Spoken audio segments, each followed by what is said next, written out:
الحمدللہ والصلاة والسلام۔ تیسرا نام الرحیم جل جلالہ ہے، نہایت رحم والا۔ اس کے 10 خواص کتب میں آتے ہیں، یعنی 10 فائدے اس کے کتب میں آتے ہیں۔ نمبر 1، جو ہر روز 100 بار پڑھنے کا معمول بنائے اسے اللہ تعالیٰ کی رحمت نصیب ہوتی ہے اور لوگوں کے قلوب اس کے لیے نرم ہو جاتے ہیں۔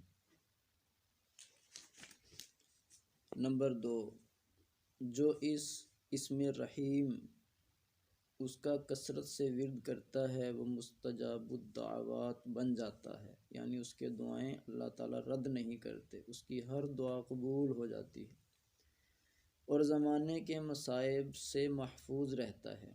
نمبر 3، جو کسی جابر حکمران کے پاس جاتے وقت یا رحمان و یا رحیم پڑھتا جائے، اللہ تعالیٰ اسے ظالم کے شر سے بچا لیتے ہیں اور خیر عطا فرماتے ہیں۔ نمبر 4، جو کوئی ہر روز یہ اسم 500 بار پڑھے گا دولت پائے گا اور اللہ تعالیٰ کی مخلوق اس پر مہربان و شفیق ہوگی۔ نمبر 5، جو اس اسم کو صبح کی نماز کے بعد 100 بار پڑھے اس پر اللہ تعالیٰ کی تمام مخلوق مہربان اور شفقت کرے گی۔ نمبر 6، جو اسے صبح کی نماز کے بعد 555 بار پڑھتا رہے وہ ہر حاجت سے غنی رہے گا۔ نمبر 7، جو رحمن الدنیا و رحیمہما 41 روز تک پڑھے اس کی حاجت پوری ہوگی۔ جو کوئی اسے روزانہ 100 بار پڑھے اس کے دل میں رقت یعنی نرمی اور شفقت پیدا ہو جاتی ہے، یعنی یہ دل کی قساوت سختی کا علاج ہے۔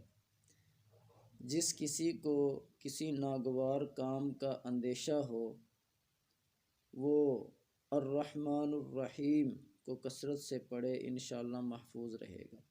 نمبر 10، اگر اسے لکھ کر پانی سے دھو کر پانی کسی درخت کی جڑ میں ڈالا جائے تو پھل میں برکت ہوتی ہے۔ تو یہ فضائل تھے اللہ تعالیٰ کے نام مبارک الرحیم جل جلالہ کے، جس کا معنی ہے نہایت رحم والا۔ تو ان فضائل کا اہتمام کرنے سے اللہ تعالیٰ دنیا اور آخرت کے کتنے انعامات سے نواز رہا ہے، تو اس لیے ہمیں بھی ان اعمال کا اہتمام کرنا چاہیے۔ اللہ تعالیٰ کے اسماء حسنی ان کو یاد کرنا چاہیے، اور جو کتب میں جس طریقے سے بتایا اور اس کے فضائل آئے ہیں ان فضائل کا استحضار کرتے ہوئے ان اعمال کو کرنا چاہیے، ان اسماء کو یاد کرنا چاہیے اور اپنے بچوں کو بھی یہ اسماء یاد کروانے چاہیے۔